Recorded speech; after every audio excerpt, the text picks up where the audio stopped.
Buenas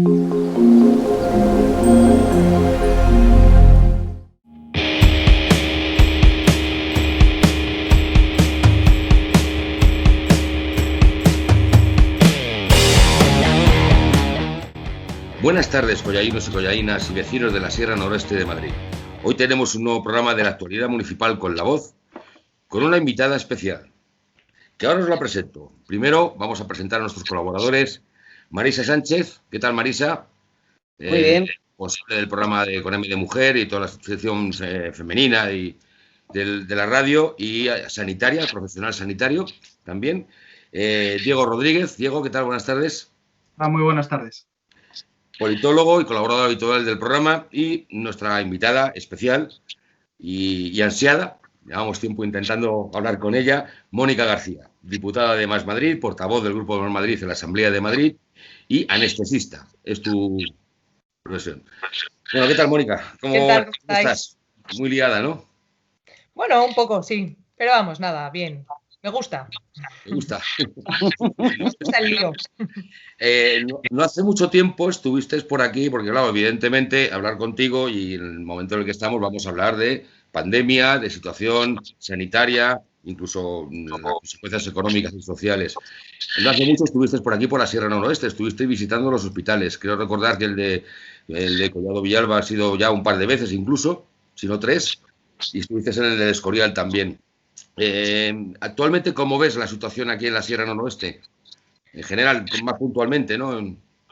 Sí, bueno, este verano estuve sobre todo en el hospital del Escorial y también en los centros de salud, porque hubo algunas concentraciones de vecinos que reivindicaban que no se cerrara su centro de salud, que no se cerrara y que se siguiera dando cobertura, sobre todo en un momento, digamos, como el verano, que es un momento en el que, bueno, pues que se necesita más demanda, ¿no? Yo creo que la situación se vio de alguna manera truncada, la situación sanitaria de la Sierra se vio de alguna manera truncada por la aparición del hospital de Collado Villalba, ¿no? Que cambió un poco las reglas del juego de los hospitales de la zona. Tanto el hospital del Escorial como el hospital de Guadarrama, la Fuenfría, etcétera, etcétera. Aunque son hospitales de media y larga estancia, pero de alguna manera vino a alterar el ecosistema que existía en la Sierra con respecto a estos hospitales. Y en concreto en el hospital del Escorial, pues se ve que hay una dejación y una merma de sus instalaciones y sobre todo de su personal, que afecta a que, pudiendo ser un hospital que pudiera dar un servicio más amplio y pudiendo tener mucha más tecnología y mucha más capacidad, pues lo han ido mermando en favor de su versión privatizada, que es el hospital de Collado Villalba. Sí, Marisa, por favor. Pues estamos hablando de la situación, pero a mí sí que me gustaría que explicaras qué representa la atención primaria en nuestro sistema de salud, porque es fundamental y no se está teniendo en cuenta. ¿Cuál es la situación real de la atención primaria? Y luego ya, y posteriormente, pasando a la ocupación hospitalaria, ¿cuál es la situación real? Y las cifras que están bailando de descensos, pero cuando vemos que las UCI siguen manteniéndose hasta arriba. Pues mira, la atención primaria, hay infinidad de estudios que hablan que todos los sistemas sanitarios que tienen una atención primaria que es fuerte y que es solvente son sistemas sanitarios que son muchísimo más solventes. A lo largo de los años, la atención primaria no ha llamado la atención, por decirlo de alguna manera, de los políticos, porque es verdad que ejercen una función muy de primer nivel en la cual pues, la prevención de la enfermedad y de alguna manera el seguimiento continuo de los pacientes crónicos, de los pacientes vulnerables, pues parece que no impacta de alguna manera en los resultados electorales, hablemoslo de alguna manera, ¿no? Entonces, durante muchos años, una de dos, o porque se ha intentado desmantelar el sistema sanitario en general y si desmantelas el primer nivel, como es la atención primaria, la haces poco atractiva para sus profesionales, la desinviertes a lo largo de los años y haces que ese primer nivel, ese primer muro de contención de la enfermedad no funcione y de esa manera desmantelas el sistema sanitario, tanto por eso como porque no es atractivo a la hora de inaugurar, a la hora de hacer de alguna manera publicidad política, pues lo que tenemos en la Comunidad de Madrid es una atención primaria que es de las últimas de toda España. Es de las últimas comunidades que tenemos en cuanto a inversión en atención primaria, en cuanto a... Tenemos 1/3 menos de profesionales que el resto de España y entonces nos encontramos con un, pues eso, con un primer dique de contención en general de todas las enfermedades, pero lo que ha venido la pandemia a contarnos es, de alguna manera, ha venido a poner sobre la mesa las grandes dificultades que tenemos en nuestro sistema sanitario y entre ellas, como no, la atención primaria. Y yo creo que la atención primaria ha tocado techo, claramente, que en esta pandemia ya lo había tocado anteriormente, pero en esta pandemia se han visto, no es que se hayan visto las costuras, sino que se han desgarrado las costuras de atención primaria, ¿no? Y luego, con respecto a los que me preguntabas, creo que, bueno, que la Comunidad de Madrid nos tiene acostumbrados a una contabilidad creativa de datos que lo que no nos permite es fiarnos de los datos, ¿no? Y como ellos supeditan cualquier tipo de diagnóstico a su estrategia política, pues al final, obviamente, hacen diagnósticos erróneos de lo que está pasando. Lo que está pasando en la Comunidad de Madrid es que tenemos una comunidad que está colapsada, una sanidad que está colapsada en la Comunidad de Madrid. Y esto tiene que ver con una atención primaria colapsada y con que una patología, como puede ser el COVID, ahora mismo supone pues entre un 30 y un 40% de los ingresos y un 100% de los ingresos en UCI. Eso significa que te estás dejando fuera un montón de patologías y que la sanidad no puede funcionar de una manera normal. Y eso significa que los pacientes crónicos, los vulnerables, los oncológicos, pues no están llevando el ritmo de seguimiento normal con las consecuencias que eso tiene para todas estas patologías, ¿no? Hemos estado hablando de los sanitarios, de la atención primaria, de la ocupación hospitalaria, pero nos estamos olvidando de una cosa muy importante, que son de los profesionales sanitarios. ¿En qué situación se encuentra ahora mismo el personal sanitario de la comunidad? A ver, yo creo que los profesionales sanitarios vienen ya de una larga etapa, muy larga, de ninguneo y de maltrato. A esto se le ha unido pues, una pandemia en la que se han tenido que echar a las espaldas el 150% de su vocación y de su profesionalidad. Lo que en la primera ola constituyó un orgullo y bueno, pues una sensación de pertenecer a un sistema sanitario que estaba resolviendo una situación que era extremadamente grave, pues en esta segunda ola yo creo que esa mochila, sobre todo la parte emocional que se derivó de la primera ola, creo que la mochila emocional es todavía más grande, ¿no? Primero, por no ver reconocida de alguna manera su trabajo, más allá de los aplausos de la población, pero no ver reconocido en refuerzos, en presupuesto, en plantillas, en rastreadores, etcétera, etcétera.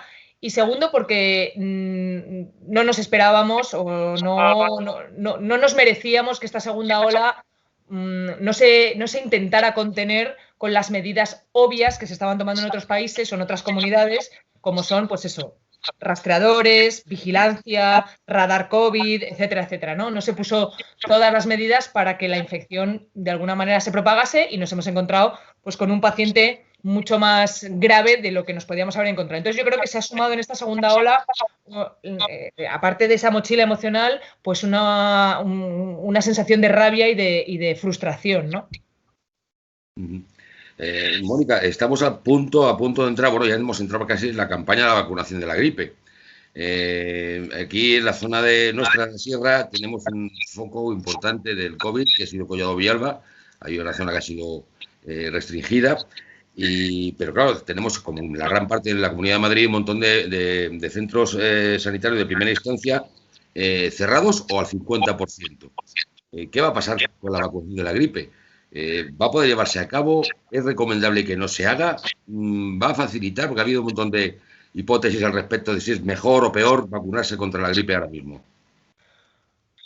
O sea, vacunarse contra la gripe creo que ahora este año, si otros años era recomendable, este año creo que es mandatorio, todo lo contrario. Incluso a aquellos pacientes que otros años de alguna manera se les se les instaba este año creo que hay que instarles con mayor énfasis, ¿no? Porque, claro, no es lo mismo tener una patología que tenerlas las dos, ni salir de una infección y cogerte otra, ¿no?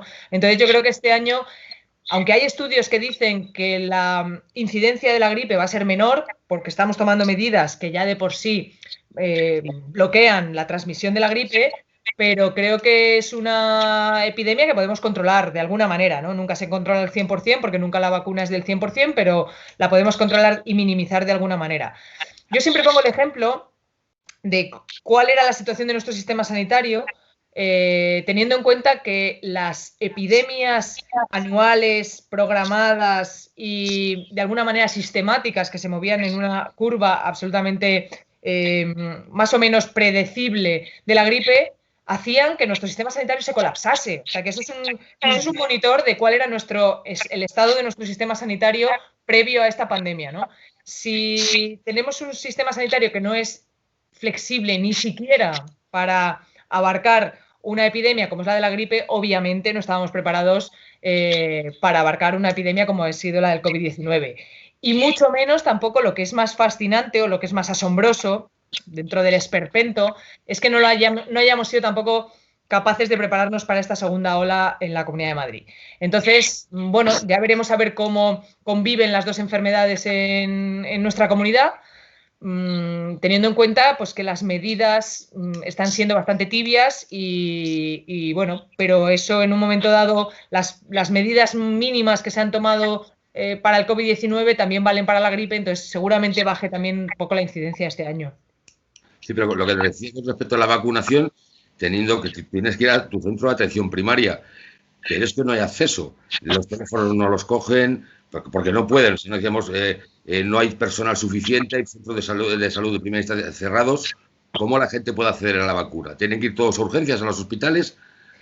No, porque en las urgencias no te la van a poner, porque no es un sitio donde la vayan a poner.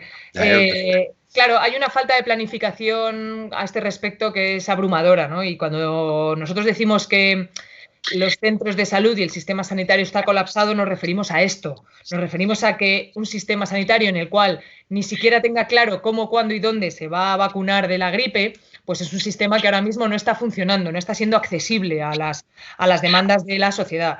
Y claro, tenemos centros de salud que funcionan a medio gas. Ayer estuve mirando justo en cuánto personal se había incrementado desde febrero hasta ahora los facultativos, los médicos y médicas de atención primaria, y se ha incrementado en 59 personas. Quiero decir, es una absoluta vergüenza que pasando lo que hemos pasado, sabiendo que la atención primaria es capaz de contener y es capaz de alguna manera de dar servicio y de hacer que nuestro sistema sanitario sea tan eficiente, es una vergüenza que desde febrero hasta agosto solo se haya podido aumentar la plantilla en 59 facultativos, ¿no? Y obviamente esto repercute en centros de salud cerrados o medio abiertos, en centros de urgencias extrahospitalarias cerradas, que las lleva el 112, y bueno, pues en una dificultad del acceso a nuestro sistema sanitario, con todas las consecuencias que para la salud tiene esto. Elisa. Estábamos hablando de atención primaria y vamos a dar un salto. También es una cuestión de gestión y de que no se entiende que teniendo herramientas y que teniendo una planta destinada para este tipo de circunstancias como son catástrofes y pandemias, en la planta 22 del Gómez Ulla, esta planta está cerrada, mientras se han hecho en los parkings unas tiendas muy bonitas para las personas que vayan acudiendo y que requieran por lo menos una observación. Yo ya no digo que vayan a estar ahí, habrá plantas donde les atenderán, pero es que no se entiende tener una joya de la corona como debe ser esa planta, que eso permanezca cerrado. Como tampoco se entiende que en el Puerta de Hierro antiguo hubiese una zona de catástrofes también, que eso costó un pastizal y que ni siquiera se ha debido de utilizar. Y que eso no se utilice, eso no se, o sea, se pueden hacer IFEMAS, pero no se utilicen ya estructuras que tenemos que, bueno, sí, el Puerta de Hierro, por ejemplo, debe ser como la noche de Walpurgis, pero se puede rehabilitar partes de ese hospital, está la residencia, o sea, es algo como bueno, muy poco serio el tratamiento y la gestión de esta pandemia. Es muy poco serio el tratamiento y la gestión de nuestro sistema sanitario, claramente. Yo creo que ha habido un ensañamiento contra el patrimonio público y, de hecho, la Cámara de Cuentas hace un par de años dijo que había una verdadera descapitalización de nuestro sistema sanitario público, de nuestras instalaciones, ¿no? O sea, si saliéramos a bolsa, seguramente a lo largo de estos años el patrimonio, ¿no?, el valor de nuestro sistema sanitario ha debido de perder un 20-30% de su valor. Y tenemos efectivamente instalaciones abandonadas con las que seguramente están abandonadas porque con las que seguramente no se pueda especular. Entonces, como el objetivo y el fin de muchas de las políticas sanitarias de este gobierno ha sido la especulación pura y dura, pues tenemos instalaciones abandonadas como las que decías, ¿no?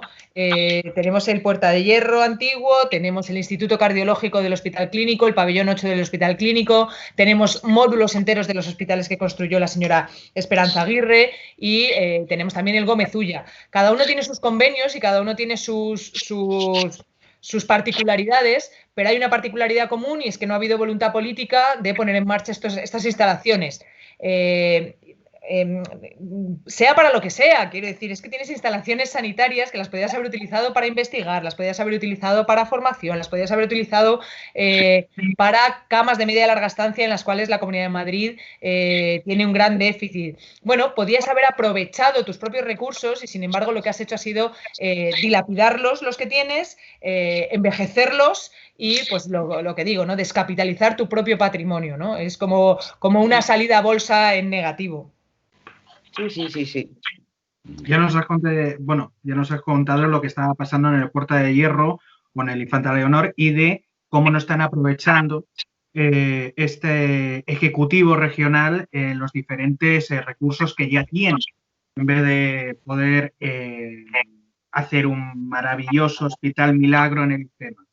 Pero claro, estamos hablando de COVID, pero nos estamos olvidando de otros grandes olvidados. ¿Qué está pasando? ¿En qué situación se encuentran los pacientes y no crónicos de la Comunidad de Madrid? Pues mira, yo hace poco lo pregunté en la Comisión de Sanidad y lo he preguntado también en el Pleno de la Asamblea, porque cuando tienes un sistema sanitario colapsado, como es el que tenemos ahora y como es el que llevamos teniendo desde marzo, aparecen muchas preguntas como son ¿qué ha pasado con el resto de patologías, ¿no?, y qué ha pasado con el resto de pacientes? Madrid ahora mismo tiene un exceso de mortalidad del 30%, ¿no?, mientras que el resto de España tiene un exceso de mortalidad, según las estadísticas MOMO, del 10%. Este exceso de mortalidad no se debe solo al COVID, se debe a otras patologías que obviamente no las hemos atendido. Y a mí me llaman poderosísimamente la atención que a la consejería no le preocupe este tema, ¿no?, porque me parece que entre todos los profesionales es una preocupación compartida el por lo menos saber qué ha pasado con ellos, ¿no?, y qué medidas podemos poner para recuperarlos. Hoy salía un reportaje sobre las más de 50.000 cirugías que se habían dejado de hacer y más de 1 millón de consultas. Ese millón de consultas que se dejaron hacer en marzo y en abril, más las que luego se han dejado de hacer, obviamente, porque ha venido el verano y no se refuerzan bien las plantillas y luego nos hemos subsumido en la segunda ola, todas esas consultas son seguimientos, son diagnósticos, es coger algunas de esas enfermedades a tiempo, y todo eso no lo hemos hecho y todo eso nos lo vamos a encontrar, todo eso nos lo vamos a encontrar a posteriori, y lo que nos vamos a encontrar es pues un deterioro de alguna manera progresivo de determinadas patologías y una falta de una cosa que es fundamental, ¿no?, que es la previsión y la previsión de las enfermedades, ¿no?, prever que las enfermedades no evolucionen y pillarlas a tiempo. Todo eso lo hemos perdido y lo que a mí más me llama la atención es que a la consejería no le preocupe, ¿no?, y que no sea capaz de darnos datos sobre qué ha pasado pues, con los pacientes cardiológicos, los oncológicos, los vulnerables, los crónicos, incluso con las patologías, digamos así, más comunes, como puede ser la diabetes, la hipertensión, que ya sabemos que dejándolas pasar a largo plazo nos van a dar muchísimos más problemas, ¿no? Entonces, a nosotros es una de las cosas que más nos inquieta, ¿no? ¿Qué está pasando con esos pacientes y cómo vamos a recuperar la normalidad dentro de nuestro sistema sanitario para que pueda convivir, porque ya sabemos que seguramente durante una época vamos a tener que convivir con esta pandemia? ¿Cómo hacemos para que nuestro sistema sanitario sea lo suficientemente resiliente para que conviva, bueno, pues con determinadas circunstancias sobrevenidas, como puede ser una pandemia, como puede ser la gripe o como puede ser cualquier otra incidencia de otra enfermedad, ¿no? Y pues hasta ahora no hemos tenido respuesta, no sabemos muy bien qué ha pasado con esos pacientes. Es cierto, Mónica, que en el caso que estamos hablando nos ha llegado información de que se estaban dando de alta a pacientes crónicos y se estaba derivando a la atención primaria para su control y seguimiento. Estamos hablando de los que ya estaban diagnosticados, no de los que posiblemente podían haber sido diagnosticados. ¿Es cierto eso, que se están derivando a la atención primaria? Bueno, es que los pacientes crónicos, de hecho, deberían estar en atención primaria, ¿no? O sea, de alguna manera los hospitales deberían tratar la parte aguda de las enfermedades y luego donde debería estar el peso sólido, fuerte de nuestro sistema sanitario es en una atención primaria en la que tu médico de atención primaria, tu médico de familia, pues sea el que te siga, ¿no? A lo largo de la vida con pues, tu patología crónica y que sea el que te conozca, ¿no? En el momento en el que tienes una atención primaria depauperada, pues esa relación médico-paciente nunca se llega a dar en las condiciones óptimas para que la patología crónica te la pueda llevar tu médico de atención primaria. Otra cosa es que tú tengas una patología que sea especializada y que te tenga que ver pues un especialista de vez en cuando, tu cardiólogo, tu neumólogo, tu nefrólogo, ¿vale? Porque, bueno, pues porque hay patologías que obviamente las tiene que seguir tu especialista.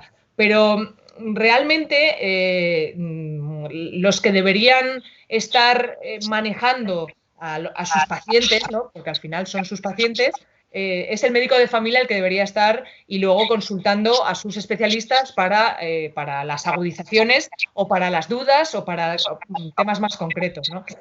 Pero todo este circuito se ha roto, lleva roto mucho tiempo, entonces al final pues no funciona todo lo bien que debería, y en el momento en el que te has dejado de hacer 1 millón de consultas hace 5 meses y no las has recuperado, pues a saber qué ha pasado con esos pacientes que necesitaban ser revisados o necesitaban un nuevo diagnóstico, ¿no? Sí. Volvemos a caer nuevamente en el tema de la atención primaria, pero a esto estamos sumando últimamente en toda la información que se está dando, que sobre todo de Mar Madrid estáis dando atención primaria a rastreadores. Un binomio que parece ser que es fundamental y que no necesariamente tendría que ser profesionales de la medicina. No. Y el sistema de rastreo lo están ejerciendo los pocos médicos o sanitarios en general que están pudiendo atender dentro de la propia atención primaria, ¿no es así? Es que está roto el eje y el vínculo atención primaria, salud pública. Si antes hablábamos de que estaba roto el eje especialidad atención primaria, también está roto el eje atención primaria, salud pública. Los informes internacionales son muy claritos y además son muy específicos de qué es lo que teníamos que haber hecho. Nosotros lo llevamos a la Asamblea el 2 de julio y llevamos, prácticamente calcamos lo que decía el Centro de Control de Enfermedades Infecciosas Europeo, el ECDC, calcamos lo que decía ese informe y que hablaba de cuántos rastreadores necesitábamos, cuántos operadores telefónicos, cuántas personas de salud pública y cuánta gente de atención primaria. Son como, digamos, 4 escalones diferentes que la Consejería y el Gobierno de Madrid los ha mezclado porque así parece que tiene más gente, ¿no? Pues si mezclas salud pública con los que llevan el rastreo en atención primaria con tal, parece que has contratado a más rastreadores, pero la realidad es que no tenemos la figura esencial que podía haber delimitado los primeros brotes, que son los rastreadores, nunca los hemos tenido. Tampoco nunca hemos sabido cuánto hemos tenido porque las cifras han bailado desde el principio. Entonces, es una parte que yo no acabo de entender, nunca la entiendo y no la hemos entendido nunca, ¿no? ¿Por qué nos han contratado rastreadores? ¿Cuál era el motivo? Porque al final de alguna manera es una labor que no necesariamente tiene que ser cualificada. De hecho, los informes internacionales hablan que no tiene por qué ser personal sanitario, pero podrías haber aprovechado determinados oficios o determinadas profesiones para utilizarlos como rastreo, porque al final necesitan saber un poquito de cómo funciona una pandemia y un poquito de cómo seguir un protocolo. No necesitabas nada más. Y nos hubiera costado 10 veces menos que el hospital de pandemias, por ejemplo, ¿no? Entonces, no acabamos de entender por qué la Comunidad de Madrid no ha puesto toda la carne en el asador donde tenía que haberla puesta, que es en los rastreadores. Y luego ya, obviamente, reforzar la atención primaria y reforzar la salud pública requiere de una inteligencia política que va un poquito más allá, ¿no? Que es que quieres y crees realmente que tienes que reforzar tu sistema sanitario público. Ya sabemos que eso ideológicamente choca con la ideología de nuestro gobierno, pero el tema de los rastreadores es un misterio por resolver y seguramente sea una de las consecuencias que nos hayamos enfrentado a esta segunda ola de una manera peor, ¿no? Sí, pero el rastreador es un personaje que ha surgido ahora con la pandemia. No es una actividad habitual de la sanidad pública. ¿O sí? A ver, antes había, ahora no me acuerdo cómo se llamaba la figura, pero sí que había una serie de médicos dentro de atención primaria, que no sé si se llamaban centinela, que eran los que de alguna manera daban el aviso de la gripe, ¿vale? Sí. Pero el rastreador es una figura nueva, obviamente, dentro de una pandemia, que de lo que se trata es de que limiten un poquito, desde que se encuentra un caso, limiten todos los contactos que ha tenido ese caso para poder, bueno, pues eso, rastrear. Es una labor de investigación que no requiere mucho más, y una labor de investigación y de seguimiento. Cuando un paciente da positivo, en su entorno, no solamente en su entorno familiar, porque el entorno familiar, atención primaria de alguna manera lo cubre, su entorno de contactos, pues tienes que hacer un seguimiento de si han tenido síntomas, si no han tenido síntomas, con quién se han contactado, tal. Claro, esto es un problema que es exponencial, porque cuantos más casos tienes, más contactos vas teniendo, y el ECDC calcula más o menos que por cada caso puede llegar a haber entre 10 y 30 contactos y en algunos casos hasta 90. Y a esos 90 los tienes que seguir durante 14 días, con lo cual, claro, es una bola de nieve que se va ampliando cada vez más. Cada vez necesitas más rastreadores y llega un momento en el que los rastreadores los puedes suplir con alguna aplicación, con algún mensaje de texto. Quiero decir que está todo escrito, cómo se tiene que hacer. La Comunidad de Madrid no tenía que inventar nada, solamente tenía que seguir las guías internacionales de cómo se maneja una pandemia, y básicamente optó por no hacerlo y por confrontar con el gobierno central, claramente. Claro. Bueno, teniendo en cuenta que la ciudadanía, incluidos los sanitarios, están sufriendo una triple crisis: la crisis económica, la sanitaria y la político-social, ¿qué efectos a medio y largo plazo puede aparecer en la salud mental de las personas con todo esto que estamos viviendo, que estamos intentando normalizar, pero que es lo que tú dices, con lo otro es como una bola de nieve que cada vez...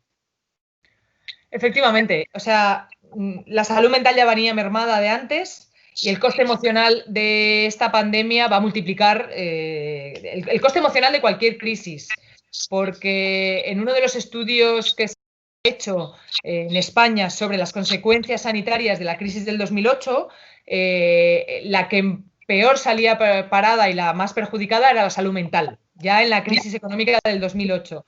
Si a esto le unimos pues la crisis que va a venir, que hemos vivido, que es una crisis sanitaria, que ha sido emocionalmente muy dura, a la cual le va a seguir, como bien decías, una crisis económica y una crisis social, pues obviamente la patología mental va a incrementarse.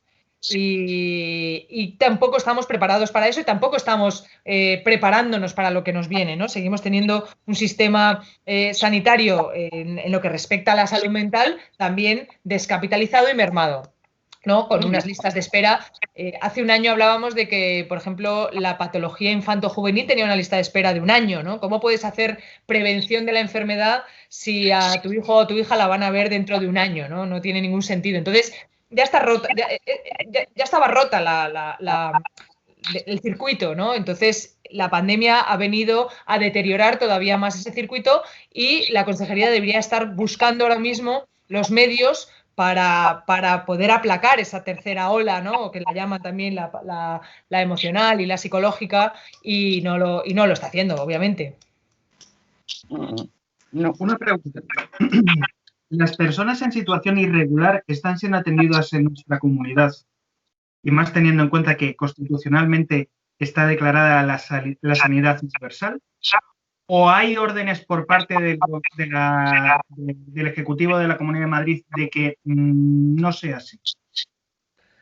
A ver, yo hice una pregunta hace poco en la Comisión de Sanidad, me dijeron que sí, que estaban cubiertos perfectamente, pero las denuncias de las organizaciones, de las ONGs que trabajan con los ciudadanos sin papeles y irregulares, hablan en sentido contrario, ¿no? Que incluso la Comunidad de Madrid ha intentado poner todavía más trabas a las que ya tienen, porque en el decreto que se aprobó hace un par de años sobre la universalización, todavía quedaban algunos flecos por cubrir, y la Comunidad de Madrid, lejos de intentar cubrirlos, lo que ha hecho ha sido ampliar. Y además, y me parece que incluso el Real Decreto hablaba de que tenías que estar en suelo español como mínimo 3 meses, durante ese tiempo tenías que tener un seguro privado, y creo que la Comunidad de Madrid lo amplió a 6 meses. La Consejería obviamente me lo negó, pero las denuncias de las ONGs son que no se estaba atendiendo durante la pandemia a los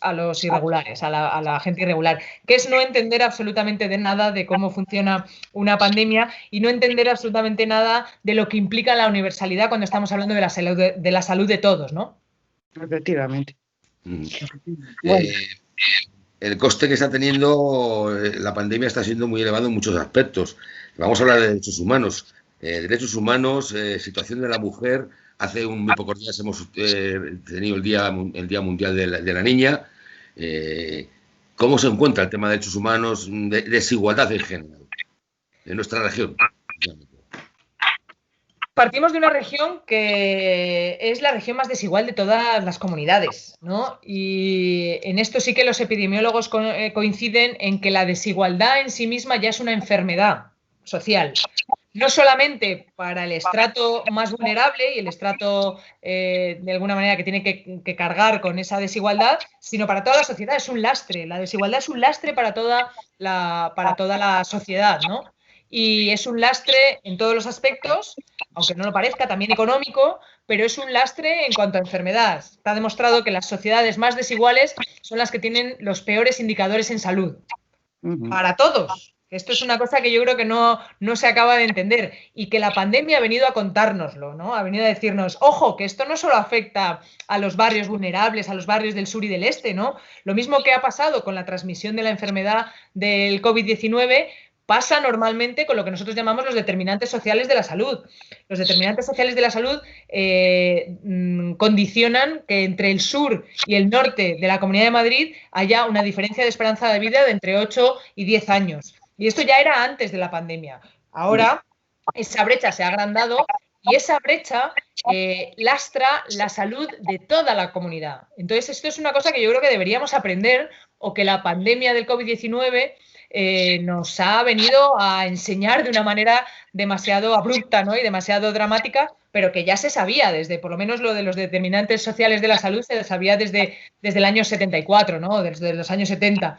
Y cuanto más desigual es una sociedad, peores condicionantes en salud tiene para toda la sociedad.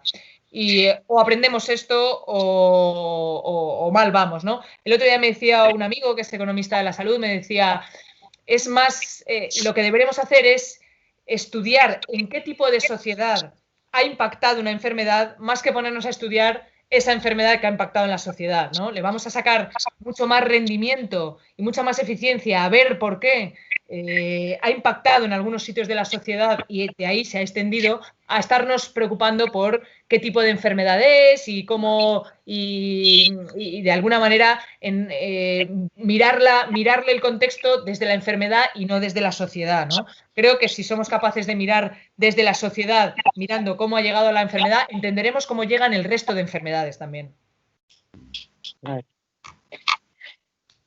Tú hay una cosa que también está incidiendo con la COVID, aunque esto viene arrastrado de antes, o sea, esto viene de antes del 2008, incluso.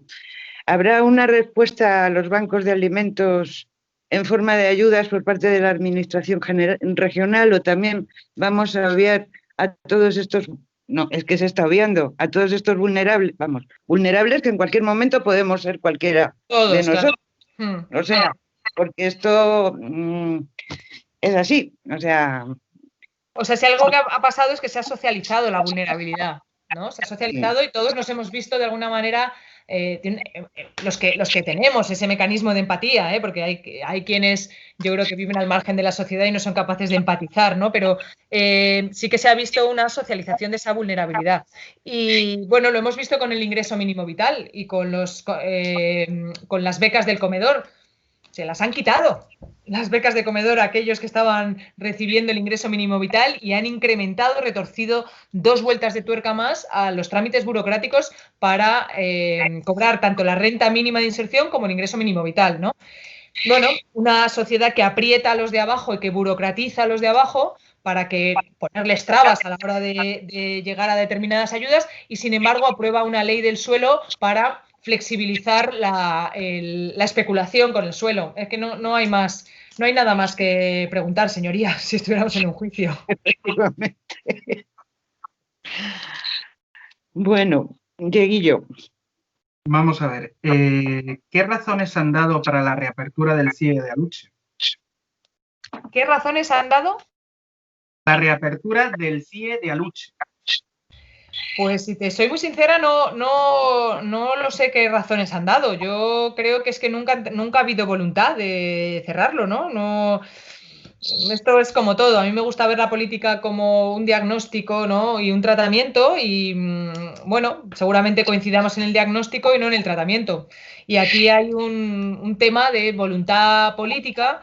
Como todo en política, todo tiene sus efectos secundarios, sus complejidades. O sea, nadie dijo que esto fuera sencillo, pero no es lo mismo iniciar el camino hacia hacia, por ejemplo, el cierre de los CIEs, que mantenerse mirando hacia otro lado, ¿no? O considerando que es la opción menos mala, ¿no?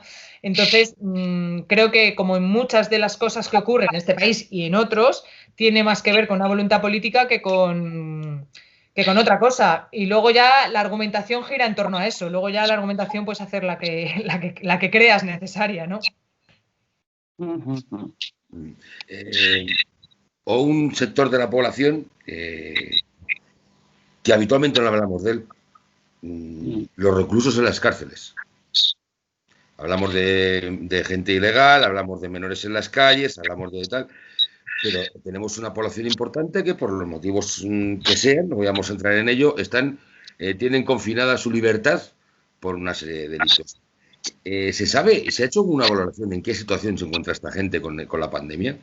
¿Tenemos alguna información? Porque, vamos a ver, están pagando una culpa, han sido juzgados y están pagando su delito. Pero eso no quiere decir que no tengan sus derechos también y que tengan que ser cuidados como el resto de la población. Pues yo no he visto hasta ahora ningún informe ni ninguna valoración de qué es lo que está pasando.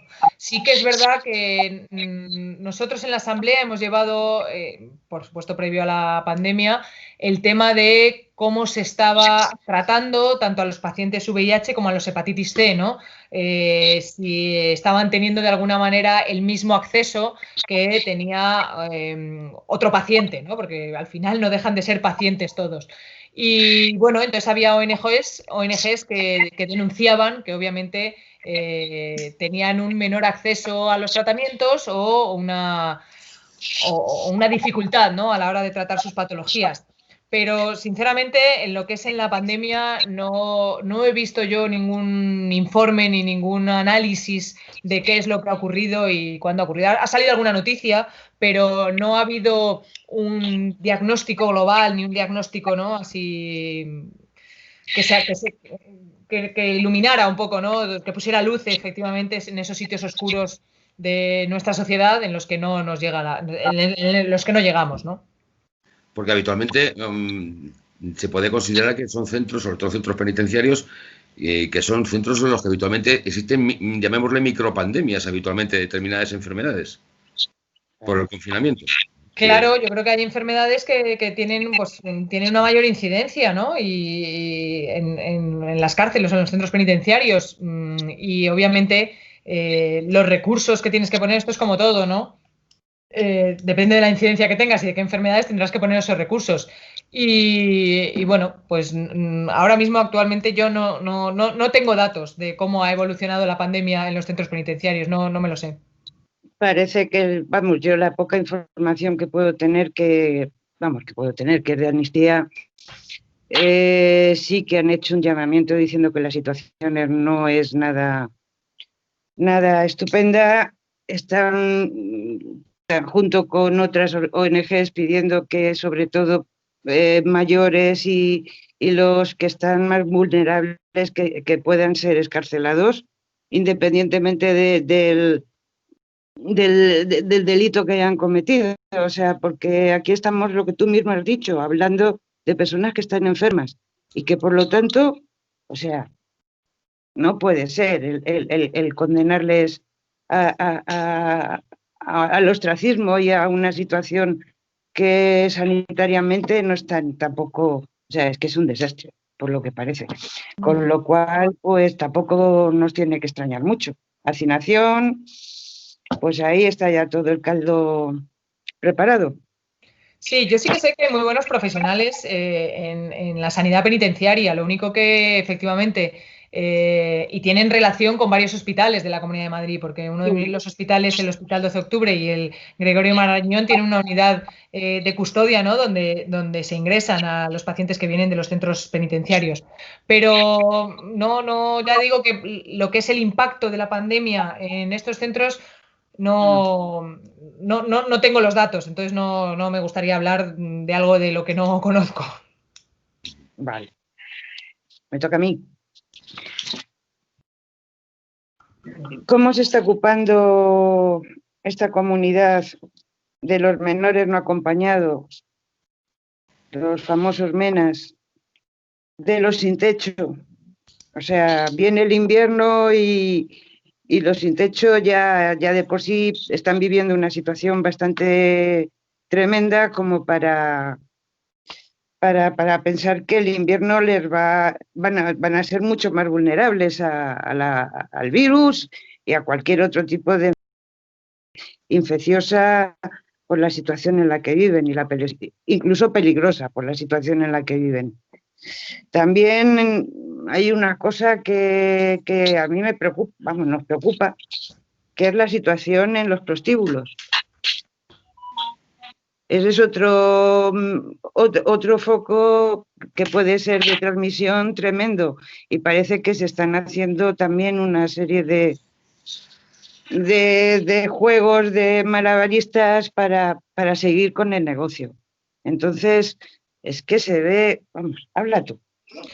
No, bueno, yo creo que todas las personas que ya vivían en una situación delicada de vulnerabilidad, pues cualquier crisis, por supuesto las económicas y las crisis, pero una crisis sanitaria que va a desembocar en una crisis social, obviamente son de las personas que se quedan más excluidas de nuestra sociedad, ¿no? Creo que en este aspecto FOESA tiene un informe que hizo antes de la pandemia, un informe que hace cada 5 años, y hablaba de una parte de la sociedad que ya estaba excluida, ¿no? Con una exclusión severa, y luego una franja de personas que estaban ahí, que estaban en una inclusión precaria, que en el momento en el que fallara cualquiera de los eslabones, ¿no? que le atan a esta sociedad, véase la salud, véase el trabajo, véase cualquiera, la familia, ¿no? O el entorno social, el entorno vecinal y todo esto, las ayudas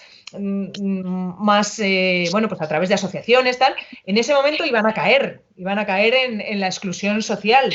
Y entonces ya veníamos con unas cifras bastante preocupantes, que creo que, si no recuerdo mal, eran de un 17% de exclusión,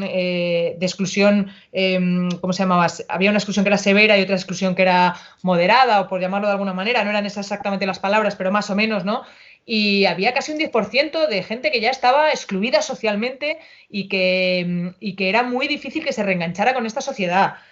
Esto en plena pandemia y en plena crisis social, económica y sanitaria, pues supongo que lejos de venir a disminuir esa franja de excluidos sociales, nos vamos a encontrar con un aumento de esa franja y con ningún tipo de soporte y política pública que sea capaz de rescatarles, que ese es el problema, ¿no? No tenemos unos cimientos lo suficientemente profundos y enraizados como para ahora mismo echar, ¿no?, de alguna manera el salvavidas y rescatarles, porque no lo teníamos antes y obviamente esta pandemia ha venido a agudizar todos esos problemas. Y con respecto a los MENAs, pues es que a los MENAs les han puesto una diana, ¿no? A mí es una cosa que de las políticas avergonzantes de la extrema derecha de este país, creo que esa es una de las que a mí por lo menos me supone un malestar especial, ¿no? Porque estás poniendo la diana a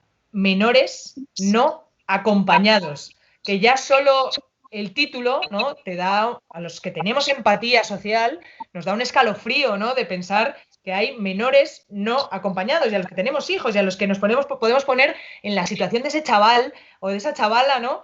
Y entonces que les pongan una diana a mí me parece de las cosas más repugnantes que está haciendo la ultraderecha de este país y en concreto de esta comunidad, ¿no? Por cierto, un guante que ha recogido la señora Ayuso sin ningún problema, ¿eh? Quiero decir que el guante de que el problema son los MENAs, los ocupas y la delincuencia es un guante que lo ha recogido sin ningún problema. Vamos, como se podría decir, lo ha recogido, le viene como un guante, ¿no? Y no ha tenido ningún problema en culpar a menores no acompañados, con todas las connotaciones que eso lleva de, pues eso, de una parte de incluso de la COVID-19, ¿no? Lo cual a mí es que me da escalofrío, vamos. Una de las preguntas que estáis haciendo a Ayuso es: ¿cuánto dinero ha recibido la Comunidad de Madrid del Gobierno a través del Fondo COVID de la Unión Europea? La pregunta es: ¿sabéis cómo se ha gestionado ese dinero, todos estos fondos? ¿Se ha destinado ese dinero a algún sitio o a sorpresa? ¿De dónde va a pasar? Pues mira, justo de eso preguntamos hace 2 plenos, porque ha recibido... Tengo por aquí el... bueno, sí, lo tengo más o menos. Ha recibido 1.700 millones y se le preguntó al ínclito señor Fernández Laschetti que dónde estaban esos millones. Y nos contó, en sanidad en concreto, que se había gastado un presupuesto extra de 1.200 millones, de los cuales 890 lo habían sacado del fondo COVID. Y luego se puso a desglosarlo, ¿no? Y dijo, bueno, pues son 160 en profesionales, 313 en material. Claro, señor Laschetti, no dan las cuentas. Ni siquiera las que usted nos ha dado en el pleno. Encima, todo esto lleno de soberbia, ¿no? Y prácticamente culpándonos al resto de la oposición de deslealtad y de cómo dudábamos. Ni siquiera sus propias cuentas sumaban, lo cual es fascinante, ¿no? Que te presentes en un pleno. Es decir, yo que soy bastante exquisita a la hora de ir a los plenos con datos, alguna vez me he podido equivocar en alguno y me he quedado preocupada. Eres el consejero de Hacienda y no eres capaz de que tus datos cuadren. Con eso te digo todo. Yo no sé si es porque en sus Excel ya tienen la casilla de la caja B y entonces con esa ya cuentan y ya... dan por hecho que 200 millones arriba, 200 millones abajo nos va a dar exactamente igual, pero es verdad que no cuadra. Y yo llevo un par de días, pues eso, estudiándome las plantillas y el aumento pírrico de unas plantillas que ya venían mermadas de todos estos años, que insisto, somos la tercera o la segunda comunidad que menos profesionales tenemos, el aumento de profesionales no supera los 100 millones. Y si ellos dicen que en material se han gastado 300, vamos a ponerle 400, incluso vamos a ponerle 500, no sabemos dónde están los otros 1.200 millones, ¿no? Entonces, bueno, pues es ese agujero negro que es la Comunidad de Madrid en materia financiera, en la cual cada año tenemos más deuda, menos servicios públicos, más regalos fiscales a los ricos y menos ayudas a la gente vulnerable. Este es el modelo, y en este modelo hay un gobierno central, que también creo que hay que decirlo, que ha dado unos fondos que no son condicionales, que creo que esto fue un error. No puedes darle dinero a el gobierno de la Púnica, la Gürtel y la Lezo pensando que lo va a usar con cabeza y con sentido común en sus servicios públicos, ¿no? Creo que su maquinaria no les permite utilizar el dinero público en servicios públicos. Bueno. Siguiendo hablando de gestión, con cualquier tipo de pandemia o situación, crisis en una región, en un país, la administración pública, el gobierno, tiene que hacer una serie de campañas de divulgación. Se ha hecho campaña por parte del gobierno de Ayuso. ¿Cómo valoras este tipo de campañas que han estado haciendo para informar a los ciudadanos, para asesorarlos? Pues es que sí, es que ha habido puedes campañas. gastar todo el dinero que quieras en campañas. Si luego tú sales como presidenta de la comunidad y dices, aquí no pasa nada, señores, no vamos a cumplir la ley estatal, no vamos a cumplir las recomendaciones del ministerio, quieren hundir Madrid y este tipo de soflamas partidistas, partidarias y absolutamente anticientíficas que están diciendo, ya te puedes haber gastado todo el dinero que quieras en campañas en la calle diciendo ponte la mascarilla y sé responsable, que la propia irresponsabilidad de un gobierno trae un rebufo que no puedes controlar, ¿no? El otro día salía en la televisión que hacían entrevistas, ¿no?, a la gente en la calle justo antes del puente, y me sorprendía que la gente directamente en la televisión hablara de que se iban a saltar la ley, ¿no? Que ellos no se merecían estar confinados, que Madrid, o sea, que reproducían un poco estos discursos que son igual aquí que en el Estados Unidos de Trump, en el cual pues la responsabilidad no es de un gobierno y claro, individualmente cuando alguien ve que no hay responsabilidad arriba, obviamente no la asume, ¿no? Sobre todo la gente que ya de por sí es irresponsable, ¿no? Entonces tú no le puedes pedir individualmente a la gente algo que tu gobierno no está llevando a cabo, ¿no? Entonces, cualquiera de los titulares que ha dado, y no son pocos los que ha dado la señora Ayuso, cualquiera de los titulares que ha dado la señora Ayuso van en contra de cualquier campaña de concienciación y de socialización de la pandemia. Y además, teniendo en cuenta que los municipios de la Comunidad de Madrid, como el confinamiento, el principal problema está en Madrid capital, en general, no estamos ahí, nos vemos muy afectados por eso, porque lógicamente la mayor afluencia, sobre todo en días como el puente en el que estamos ahora actualmente, ahora mismo estamos a 12 de octubre, Día de Hispanidad, y haciendo esa entrevista, y estamos en pleno puente en el que se ha visto un volumen elevado de gente que ha ido a su segunda residencia o incluso a pasar el día.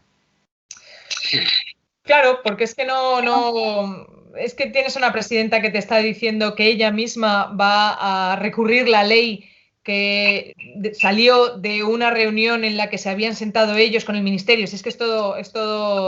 Yo el otro día decía que Kafka se ha quedado casi como un escritor de cuentos infantiles, porque es que las últimas semanas han sido. Yo ha habido en algún momento que he tenido que incluso mirar las fotos de las reuniones para decir, pero el consejero de Sanidad estaba en esa reunión, ¿no? Porque ya te pierdes realmente de los argumentos absolutamente kafkianos que nos están dando. Y esa incertidumbre y ese caos, pues obviamente repercute en una sociedad y en una población que, entre otras cosas, también está harta, ¿no? De no saber a qué atenerse, de no tener perspectiva, de no tener certidumbre sobre lo que va a pasar. Ya no digo lo que vaya a pasar con la pandemia, sino cómo la vamos a tratar, ¿no? A ver, si esto hubiera ocurrido, o sea, si hubiéramos pasado de 100, hubiéramos hecho esto, si hubiéramos pasado de 200, tendríamos que hacer esto. Entonces, de alguna manera que la gente supiera a qué atenerse. Pero es que como no tenemos eso, pues al final la gente apela a su malentendida libertad individual y bueno, pues al final nos convertimos en una sociedad en conjunto irresponsable. Sí, sí.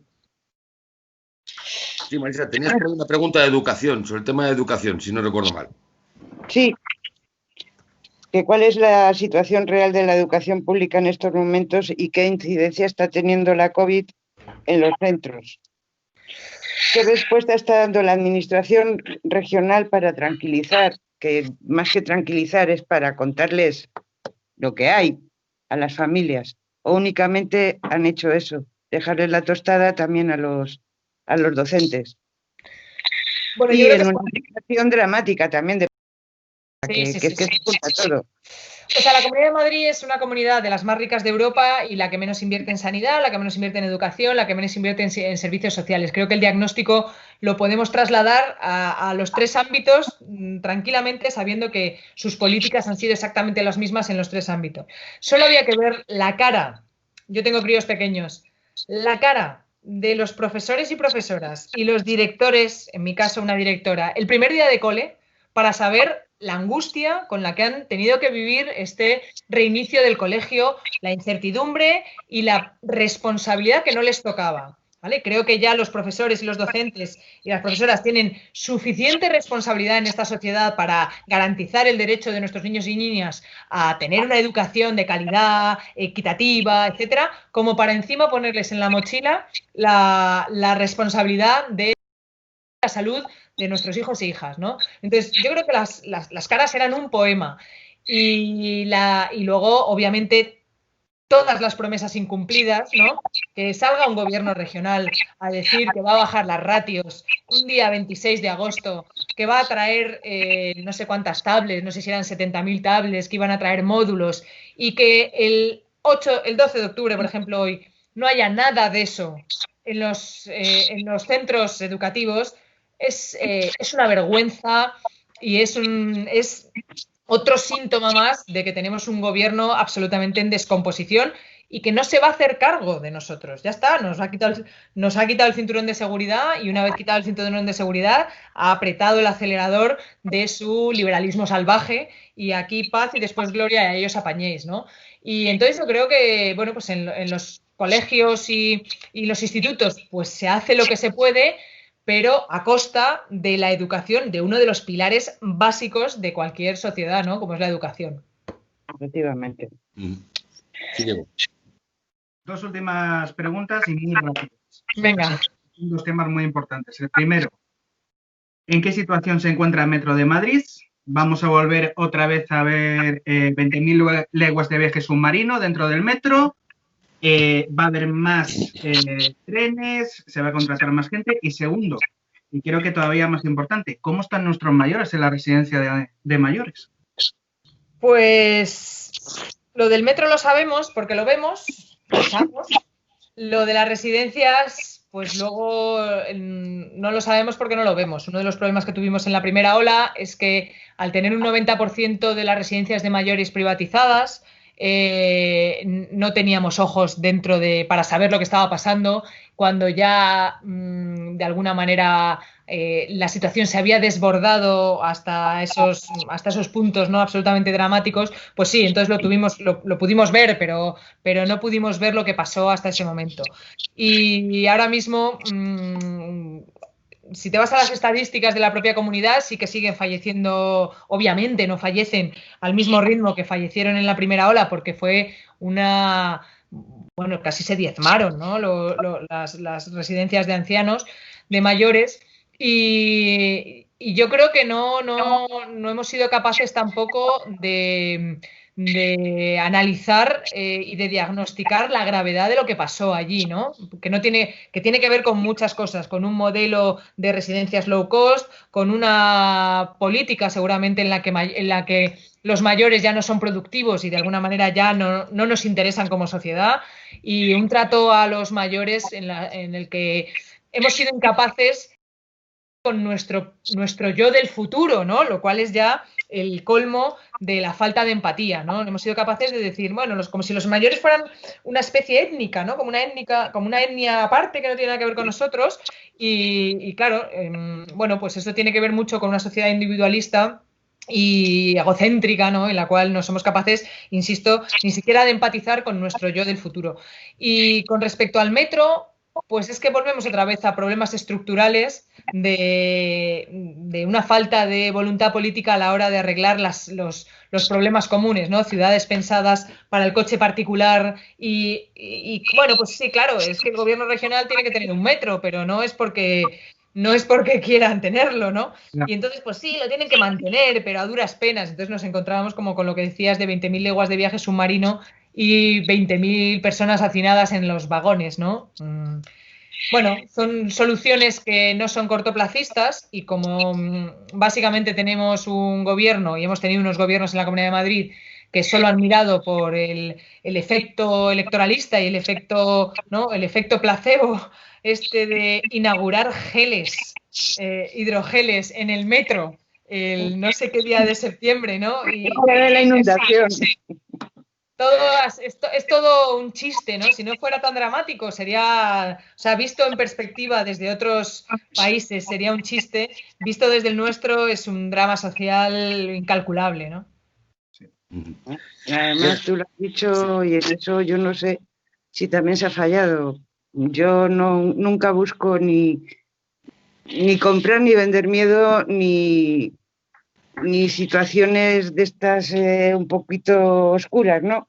Pero creo que ni se ve realmente lo que está pasando en el metro todos los días, porque no sale, realmente raro que salgan noticias o que quitando algún face o alguna cosa que te llegue. Y las cosas es que no se ha visto ningún... Se tenía que haber visto un poquito más cómo ha incidido y cómo se ha llevado a 40.000 pensionistas, por ejemplo, por delante este virus. O sea, el haber sacado imágenes que no sean dañinas y además que no afecten a la intimidad de las personas, pero es que es una cerrazón, o sea, tú no ves nada, tú no tienes... Y mira, o sea, yo recuerdo, me ha venido mucho la imagen del 11M, aquellas imágenes de los trenes, o sea, no se van a olvidar jamás. Pues yo creo que esta pandemia no se va a olvidar tampoco jamás, o por lo menos no la van a olvidar jamás muchas personas, porque han sufrido sus efectos y además porque se han quedado sin sus familiares. Claro.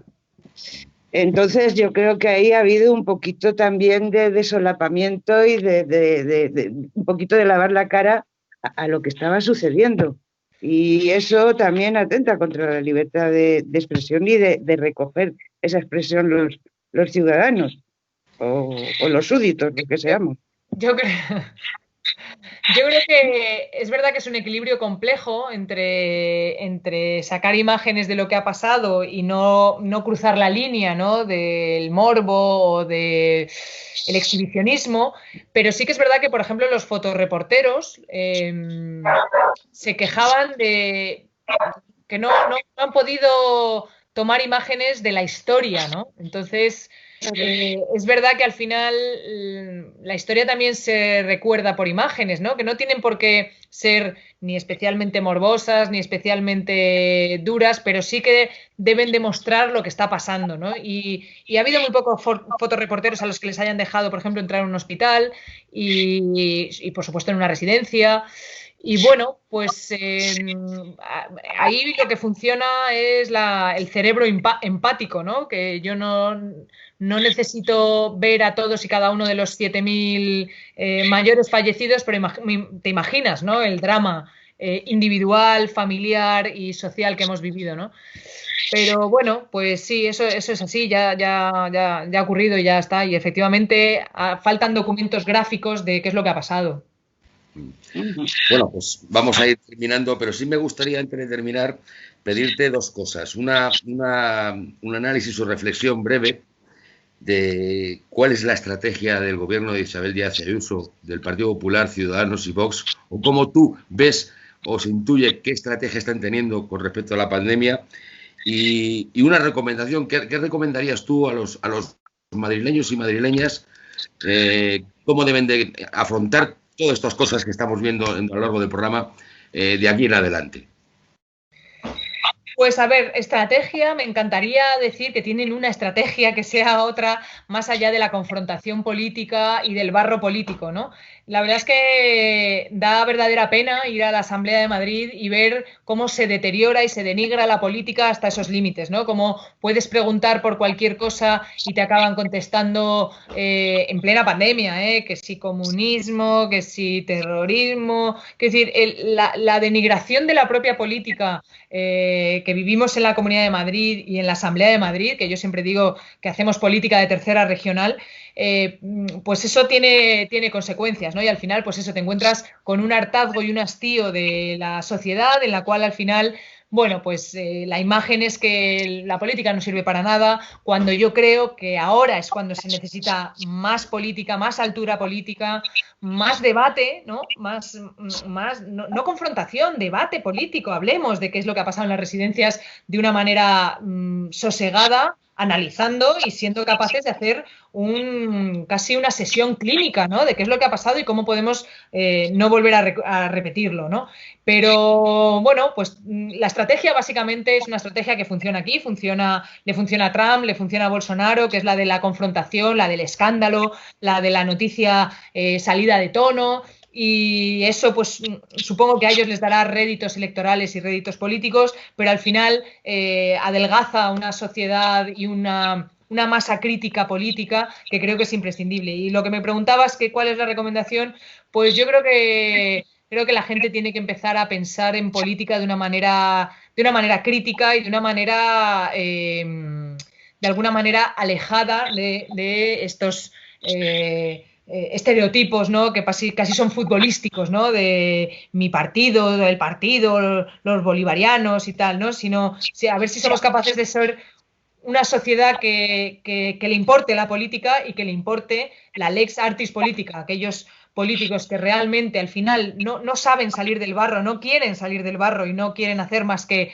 una política de tercera regional fea, sucia y además con muchos componentes que yo creo que son bastante dañinos, pues yo sí que invitaría a la gente a que intentara salir de esos mantras, ¿no? De todos los políticos son iguales, la política no funciona, que no, hay política que funciona, hay políticos que lo han hecho bien, hay comunidades, incluso del mismo signo político que la señora Díaz Ayuso, que lo han hecho bien, y aquí no estamos hablando de política de brocha gorda, estamos hablando de política fina, y yo haría, es un momento muy malo para hacer esto, es verdad, pero haría una defensa de la política con mayúsculas, ¿no?